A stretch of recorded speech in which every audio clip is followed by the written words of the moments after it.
Lendas da ciência. Misturar. Distribuição Sinapse. Versão brasileira RGA Rio.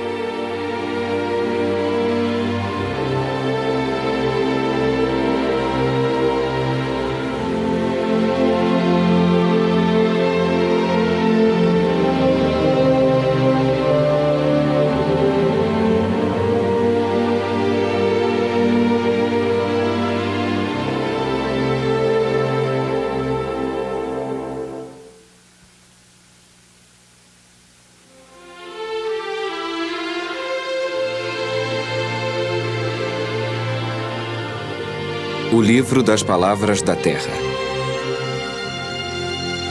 O livro da química.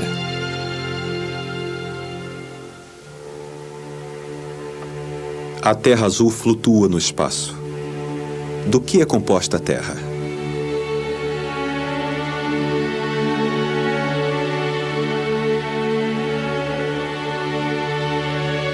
Hoje fala-se que se compõe de elementos ou corpos simples e os seus compostos. Então nós enunciamos palavras como hidrogênio, oxigênio, carbono, enxofre, magnésio, ouro, cobre, zinco, mercúrio, potássio, ácido, base, sal, sulfato, carbonato, cloreto. Uma palavra para cada coisa, uma coisa para cada palavra. Quando falamos em azoto, essa palavra associa-se a letras, ao Aleph e ao Tal do hebreu, ao alfa e ômega do grego, ao A e o Z do latim. E a palavra vitríolo, que vem de vitréolos, o que se vê através. As expressões vitríolo verde, branco ou azul significam o que hoje chamamos de sulfato de ferro, de zinco e de cobre, todos de aparência vidrosa. Este é o primeiro sentido, mas existe outro mais secreto, o dos alquimistas. V de visita, I de interiorem, T de terre, R de rectificando, I de invenies, O de occultum, L de lapidem.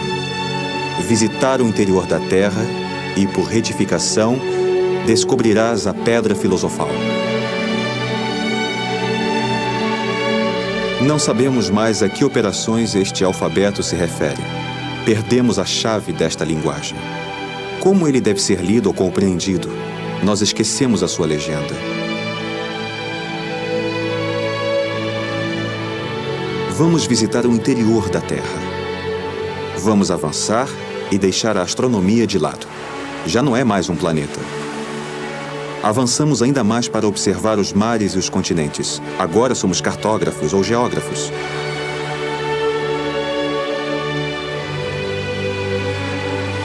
Se entrarmos profundamente nas minas, nos tornamos geólogos ou geofísicos ou até cristalógrafos. Começamos a procurar saber de que ela se compõe. Mas aqui surge um problema terrível que dividiu rapidamente e ainda divide os cientistas. Quem fala desta matéria? A química ou a física? O químico ou o físico? Que diferença existe entre estas duas ciências? Antigamente dizia-se que a física é algo que se entende, a química é algo que se aprende. Isso queria dizer que a primeira descobre e dita as leis rigorosas relativas ao espaço e ao tempo, à energia e à potência, enquanto que a segunda se contentava em descrever as reações exatas pelas quais diversos corpos se separam, se transformam, se misturam. O exemplo da mistura torna isso mais claro. Se um torrão de açúcar derrete na água, é uma mistura física, pois a água e o açúcar continuam sendo o que são.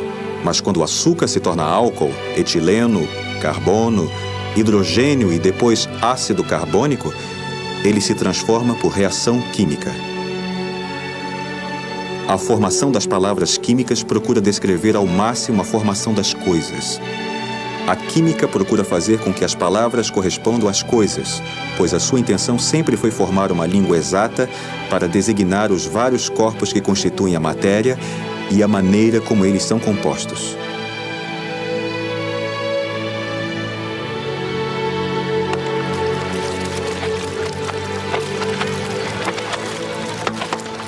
Estamos em Pune, no sul da Índia, em uma oficina de tintura. Tintura significava, em primeiro lugar, a arte de tingir antes de designar a substância capaz de mudar as cores. Em farmácia, a palavra descreve um preparo, no qual são adicionadas substâncias medicamentosas. A tintura de iodo é o exemplo mais conhecido. Antes de transformar a matéria profundamente, mudam as cores na superfície, mudando as aparências.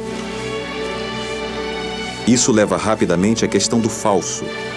Certamente, o alquimista nasceu da luta entre o autêntico e a falsificação, entre o verdadeiro e o falso, pois a mesma transformação das coisas pode servir para escondê-las ou encontrá-las.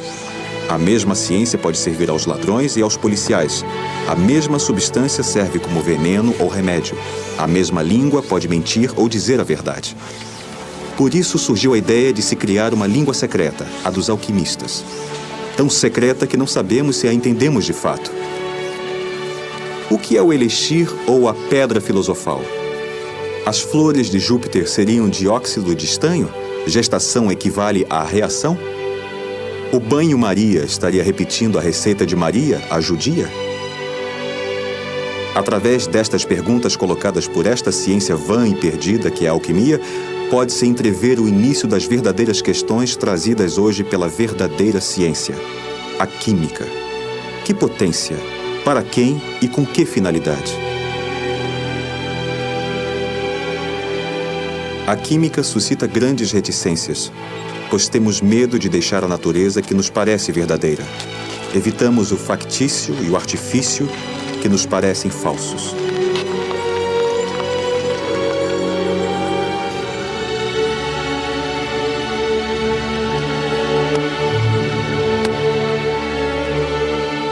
Uma oficina de ferreiro na Malásia. Uma oficina de ceramista no Egito. A de vidraceiro na China. E aqui, no Tibete, a loja de um vendedor de cores.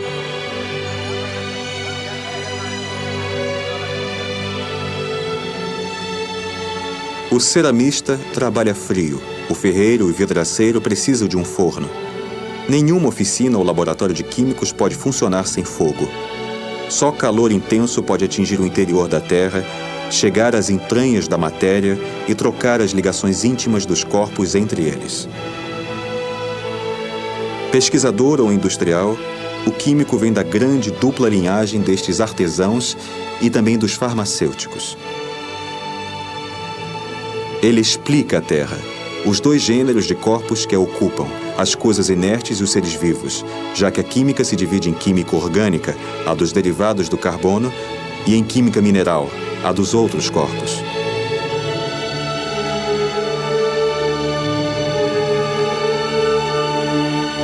Dos combustíveis à metalurgia, de indústrias de matérias plásticas à indústria agroalimentar, do inerte ao vivo, mineral ou orgânico, a química, que se tornou hoje uma das principais potências econômicas, fabrica o mundo que nos cerca.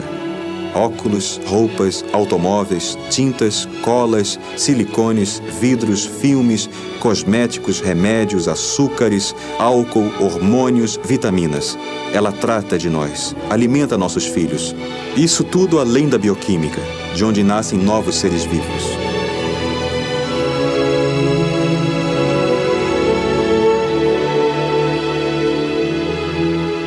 Se os alquimistas sonhassem em transmutar as coisas, então teríamos realizado esse velho sonho.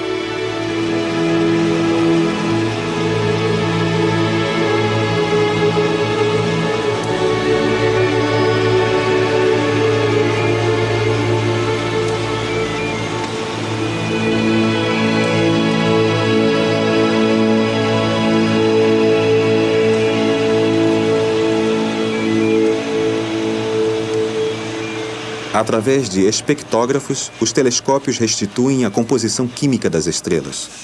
As cores correspondem a elementos químicos: vermelho, azul, verde, ferro, azoto, oxigênio. Nosso corpo todo é pura química. Somos feitos de tudo o que compõe uma estrela: ferro, azoto, carbono, oxigênio.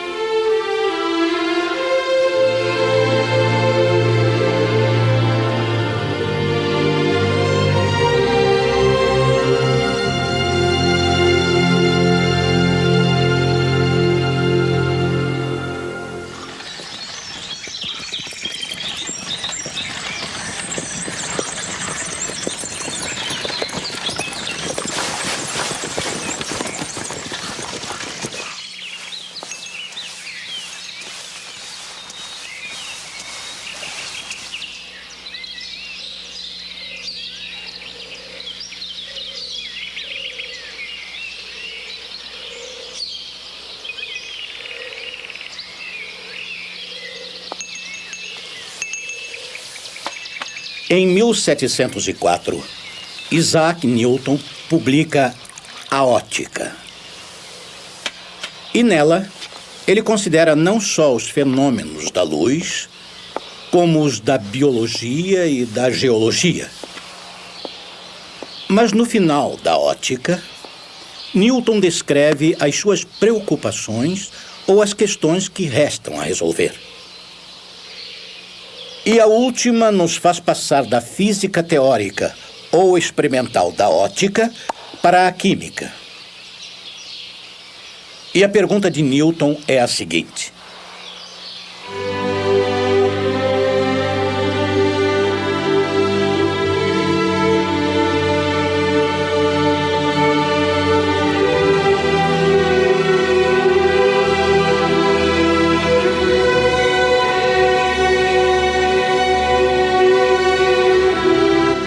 quando se faz uma reação química, há corpos que se decompõem e em cada parte, uma vai para um primeiro corpo e a outra para um segundo corpo.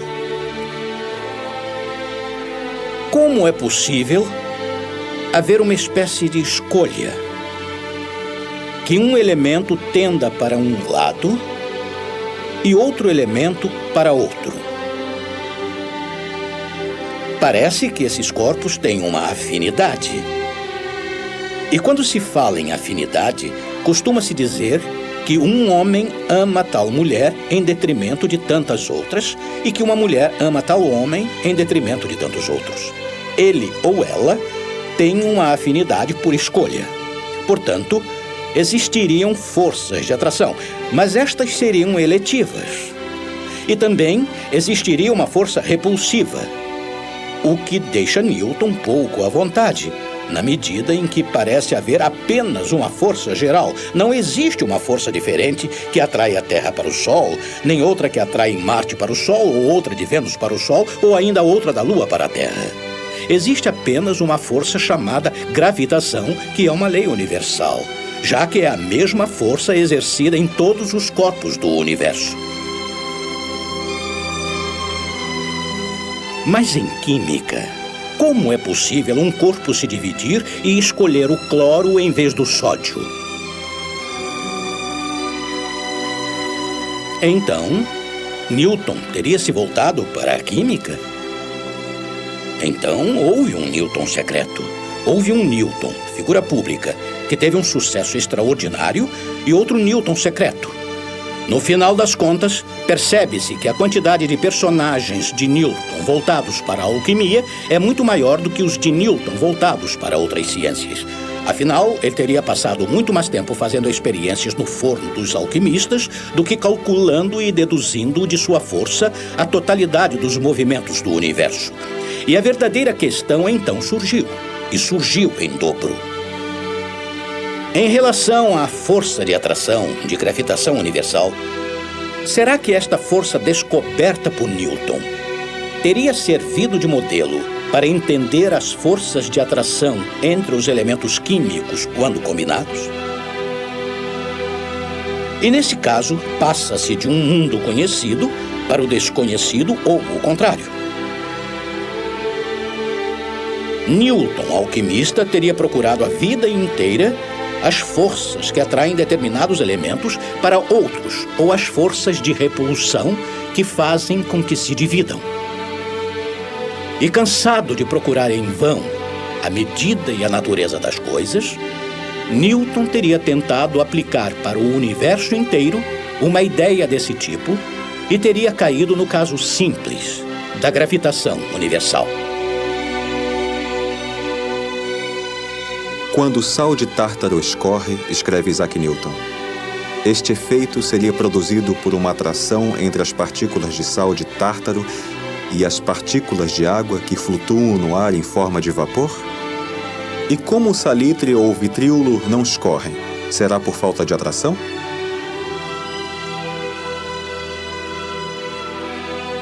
Que outra causa além desta força atrativa pode fazer com que a água que destila com um grau de calor muito moderado não destile o sal de tártaro sem um violento calor? E quando a água e o óleo de vitríolo são colocados sucessivamente em uma mesma bacia, eles adquirem um grau de calor considerável quando se misturam. Este calor não provaria que as partes desses licores estão em grande movimento? E este movimento não provaria que as partes destes dois licores misturados se incorporam violentamente e que, por consequência, elas concorrem com o mesmo movimento acelerado?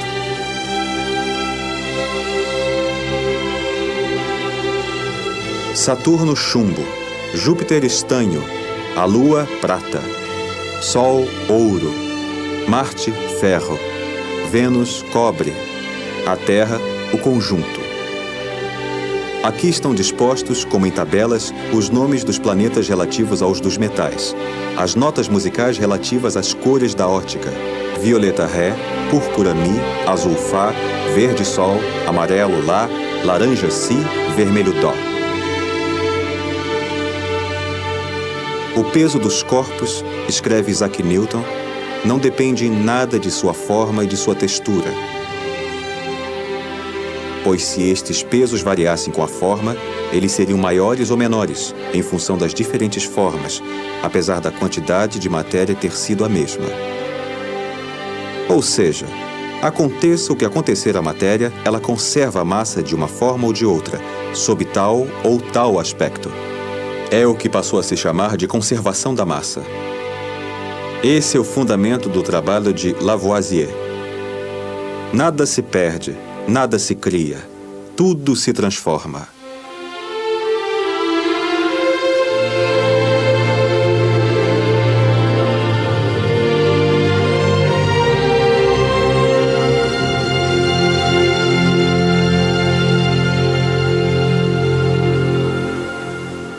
Newton estava no cruzamento entre os alquimistas antigos e os mecanicistas modernos. Newton realizou uma revolução importante em matéria de astronomia e mecânica.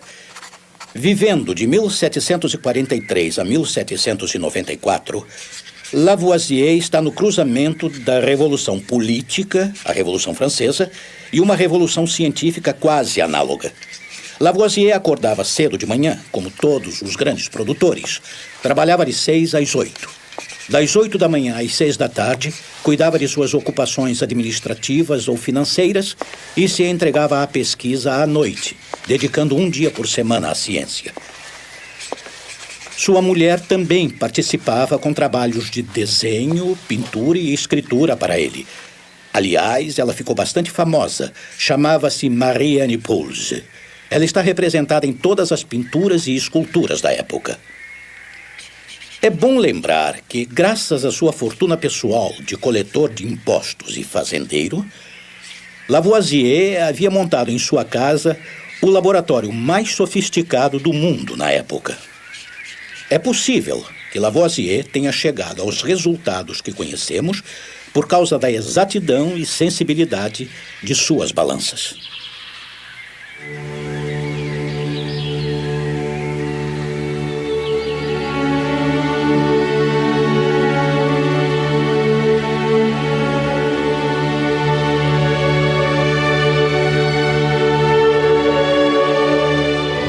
Aos 20 anos, Lavoisier participou de uma missão científica com a finalidade de cartografar a França.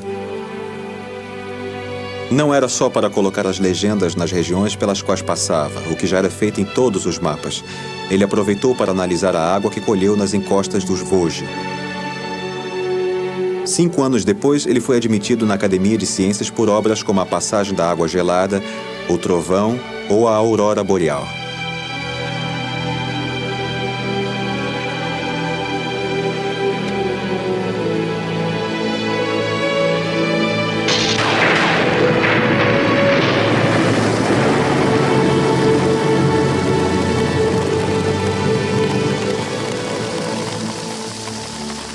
A água que se transforma em gelo ou em vapor, líquida, sólida, gasosa.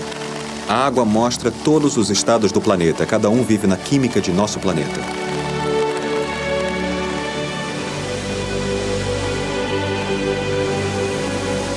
Lavoisier vai demonstrar que a água não é apenas um elemento, e sim 2.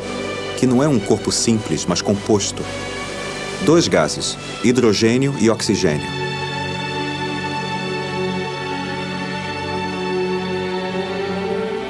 Assim, Lavoisier escreve as palavras da água.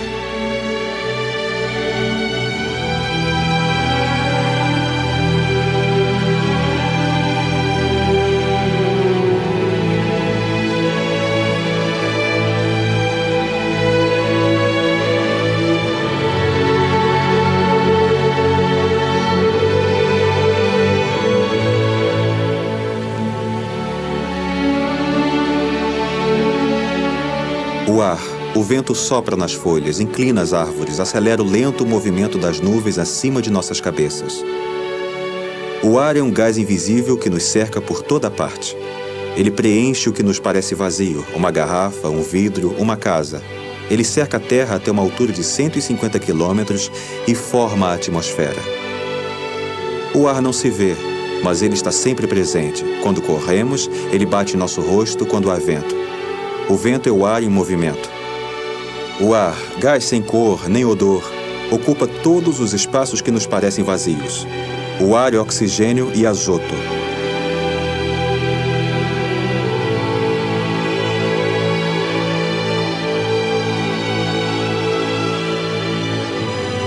Eis o interior da Terra. Camadas de sedimentos, giz, argila, granito, que formam a Terra que nós vemos. Aqui a verdadeira e aqui a falsa. Como nos livros infantis em que cada rocha era indicada por pontinhos ou cores, legendas da Terra.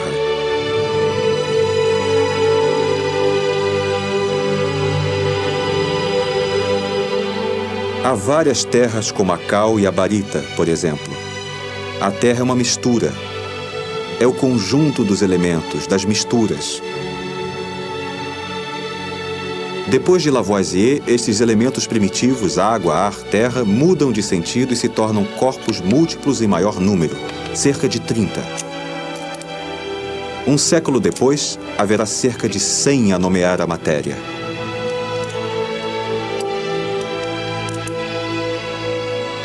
A balança indica o mesmo peso, antes e depois da experiência.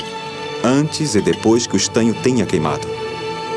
No entanto, o metal transformado em óxido pesa mais e o ar contido no vaso pesa menos. A alquimia sobreviveu. Não se pode mais dizer que a combustão se faz com uma matéria e uma chama. Dizendo as coisas de outra maneira, não se pode afirmar que quando um metal queima no ar e se oxida, diríamos em linguagem moderna, que ele perde esse algo que vemos queimar. Nada se perde.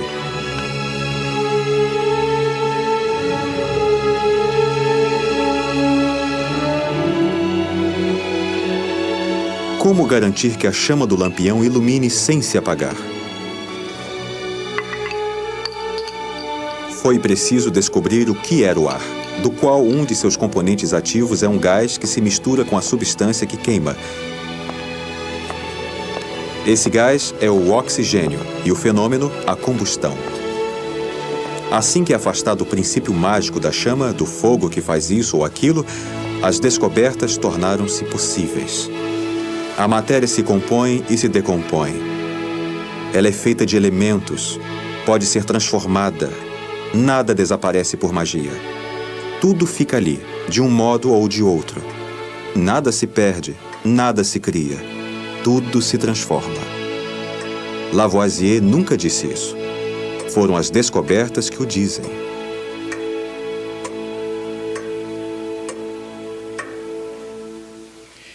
Este princípio do nada se perde, nada se cria é o fim da magia.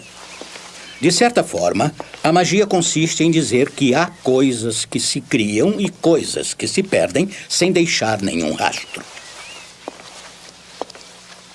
Qual é o princípio anti-magia por excelência? É que nada se perde e nada se cria. Qual é o instrumento anti-magia por excelência? É a balança, pois a condição do equilíbrio é justamente que nada se perde, nada se cria. É a equivalência rígida. Por consequência, medindo o mais exatamente possível as reações químicas, o que se perde e o que se ganha, e exercendo a maneira precisa da equivalência, Lavoisier chegou a todos estes resultados. E para que balanças tão precisas? Porque, em geral, Lavoisier trabalhava com gases e precisava de balanças extremamente sensíveis. Pode-se dizer que ele era um fazendeiro. E, sendo assim, conhecia perfeitamente a contabilidade. O que é a contabilidade, senão a pesquisa de equilíbrio dos balanços? E o que é essa palavra balanço, senão a balança? E por que em seguida Lavoisier disse que a economia, a circulação da moeda, está sempre submetida ao equilíbrio? Temos a impressão de que em seu trabalho acadêmico e pessoal de pesquisa e de fazendeiro, Lavoisier tenha sempre usado a balança. Será preciso dizer que ele foi vítima da justiça também simbolizada pela balança? A palavra equação, significando equilíbrio, que por sua vez significa equivalência, quer dizer que esses princípios, essas equações, não estiveram do lado da equidade?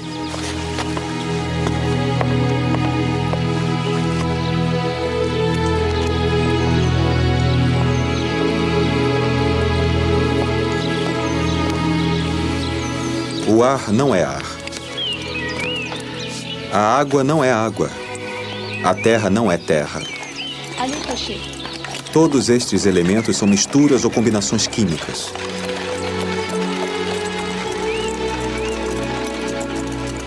Lavoisier vai escrever a primeira página da química. Vai lhe dar uma linguagem, escrever as palavras da terra. Foi assim que o álcali vegetal cáustico se tornou potássio, o álcali volátil cáustico, o amoníaco, o espírito do sal, o ácido buriático oxigenado, o bário, lápis solares por causa de sua cor vermelha, Lavoisier o chama de barita, alumínio, a prata da argila, depois alumina, arsênico, que era sangue de araque ou ouro-pimenta, enxofre, que era o vitríolo de ferro, o sal, cloreto de sódio, a cal, hidróxido de cálcio, o giz, carbonato de cal, a ferrugem, carbonato de ferro, o oxigênio, base da era vital, a alma do mundo.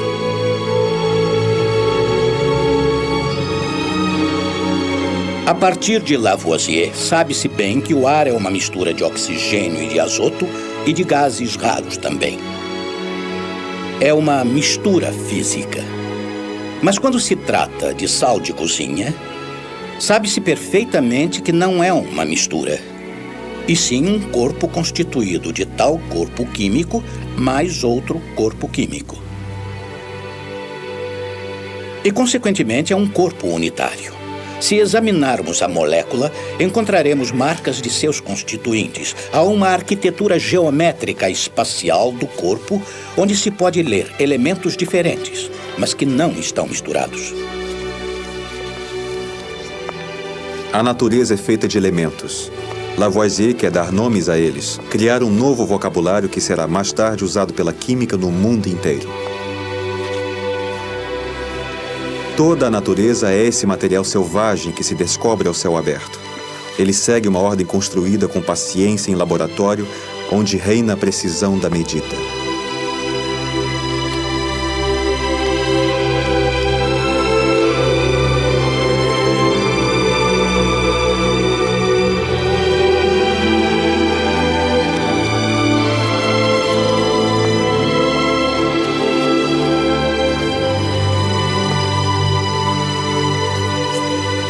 O gênio de Lavoisier é ao mesmo tempo experimental e linguístico.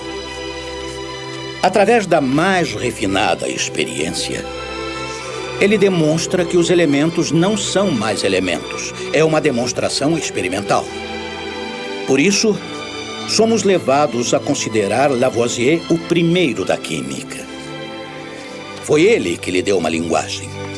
E essa nominação dos corpos químicos com um nome e um sobrenome, ácido sulfúrico ou cloreto de sódio, foi ele que inventou, foi ele que ensinou. Desde então, falamos o lavoisiano. A República não precisa de cientistas. A lenda conta que esta resposta foi dada a Lavoisier quando ele pediu um prazo para terminar os trabalhos científicos. A revolução cortou a cabeça do fazendeiro. Lavoisier recolhia impostos. Newton era ministro das finanças. Contar, medir. Em ciências, é comum dar a uma pessoa o papel de fundador.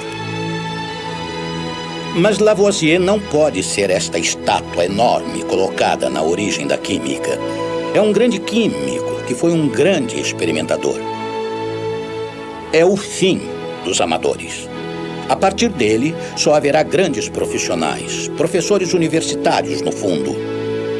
Ele fez bifurcar a química. Mas ele não foi o homem que começou tudo, como já dissemos outras vezes. A química já existia antes dele, mas ele transformou a linguagem. E quem transforma a linguagem é considerado o criador das coisas.